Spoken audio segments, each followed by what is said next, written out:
तो अभी ऑब्जेक्टिव पे स्टार्ट करूंगा, ऑब्जेक्टिव सुनूंगा जिसमें मैंने क्वेश्चन भी बोलूंगा, 4 ऑप्शन भी बोलूंगा। अगर आप लोग के पास कोई गैस पेपर है उसमें अगर जो क्वेश्चन अभी सुनेंगे अगर वो क्वेश्चन है उसमें, तो आप आसानी से या मेरी बातों को सुन के आपको माइंड में पहले से अगर कुछ होगा बायोलॉजी से रिलेटेड, यानी कि अभी हम फिजिक्स सुनूंगा और केमिस्ट्री सुनूंगा ऑब्जेक्टिव, तो आपके माइंड में अगर होगा तो कोई जो ऑप्शन आपको लगेगा कि ये होगा, बट मुझे उधर से आंसर जो आएगा अगर उसमें से आपको थोड़ा भी डाउट हो तो आप कमेंट कर सकते हैं कि सर ये होगा आंसर, ये नहीं होगा। तो आपको मैं प्रैक्टिस कराता हूँ ऑब्जेक्टिव बोल के, और आप भी प्रैक्टिस कर सकते हैं मेरे साथ, और साथ में मेरा स्टूडेंट भी प्रैक्टिस करेगा। अभी कौन से ऑब्जेक्टिव इंपॉर्टेंट है वो सबको मैंने टिक मार दिया था और स्टूडेंट ने याद करके लाया। मैं टोटल क्वेश्चन 50 इसको दिया था, 50 क्वेश्चन दिया और 5 मिनट का समय दिया था। उसमें 4 ऑप्शन रहेगा जिसमें से मैं सिर्फ 2 ऑप्शन बोलूंगा, एक क्वेश्चन बोलूंगा, 2 ऑप्शन बोलूंगा। उसमें से अगर ये सच में याद किया होगा तो ऑटोमेटिक पकड़ लेगा, और थोड़ा भी अगर ये ध्यान से याद नहीं किया होगा तो वही 2 ऑप्शन में ही फंस जाएगा। तो मैं 50 क्वेश्चन में से सिर्फ 20 क्वेश्चन सुनूंगा,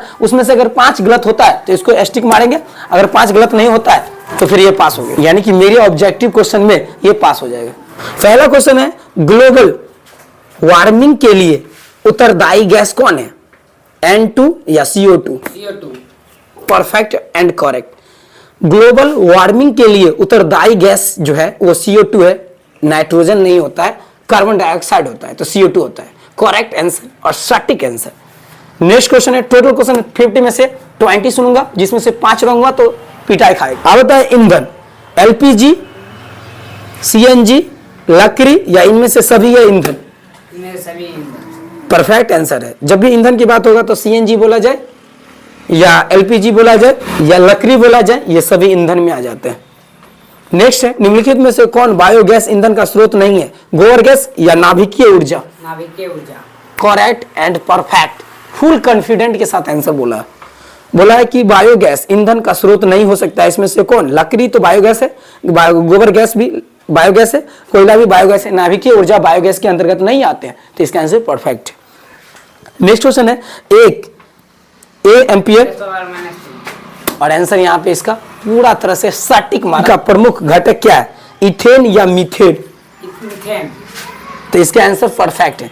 दिल्ली में जो है परिवहन जो चलती है उसके बसों में CNG का प्रमुख घटक अगर पूछा जाए तो याद रखिएगा उसमें होगा मीथेन गैस का इस्तेमाल किया जाता है। नहीं फंसा है, मैं ट्राई करता हूं इसको कोई भी क्वेश्चन में फंसाने का, जिसमें से 5 गलती हुआ तो मैं इसको स्टिक से मारूंगा। अब आता है क्या,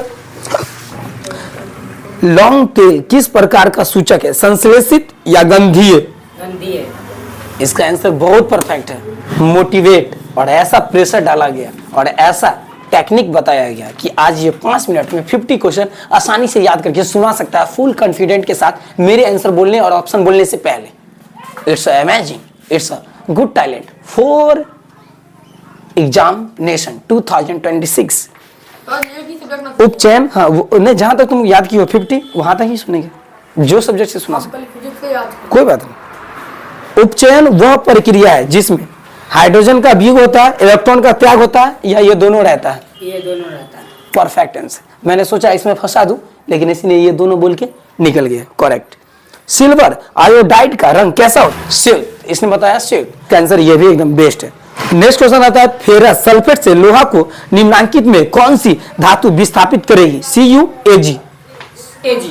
यहाँ पे आके रॉन्ग हो जाता है, इसका आंसर होगा CU, क्योंकि फेरस सल्फेट से लोहा को निम्नांकित में कौन सी धातु विस्थापित करेगी, तो CU, क्योंकि कॉपर होगा, AG अर्जेंटम नहीं होगा। क्या होता है अर्जेंटम का? मींस चांदी। चांदी के बारे में अर्जेंटम बोला जाता है, चांदी का साइंटिफिक नेम होता है क्या, अर्जेंटम। मैं सुन रहा हूं, सोडियम की परमाणु संख्या कितनी होती है, 11, 12, 10? यहाँ पे very wrong, very mistake. Sodium के परमाणु संख्या 11 होता है, नॉट 10, बिकॉज 10 होगा किसका, नियोन का, तो नियोन का परमाणु संख्या 10 हो जाएगा। क्वेश्चन, कैसी रासायनिक अभिक्रिया है, उष्माक्षेपी या उष्माशेषी? उष्माशेषी रॉन्ग हो गया। यहाँ पे 3 क्वेश्चन रॉन्ग हो जाता है मेरा स्टूडेंट का। श्वसन कैसी रासायनिक अभिक्रिया है, उष्माक्षेपी है, उष्माशेषी नहीं है। उष्माक्षेपी अभिक्रिया है श्वसन, श्वसन रासायनिक अभिक्रिया उष्माक्षेपी होता है, उष्माशेषी नहीं हो सकता है। तो इस तरह से टोटल क्वेश्चन कितना रॉन्ग हुआ, 3 या 4? ट्राई कर रहा हूं कि अगर हो जाए। शीकरण की क्रिया नहीं होती है किसमें, श्वसन में, अवक्षेपण में।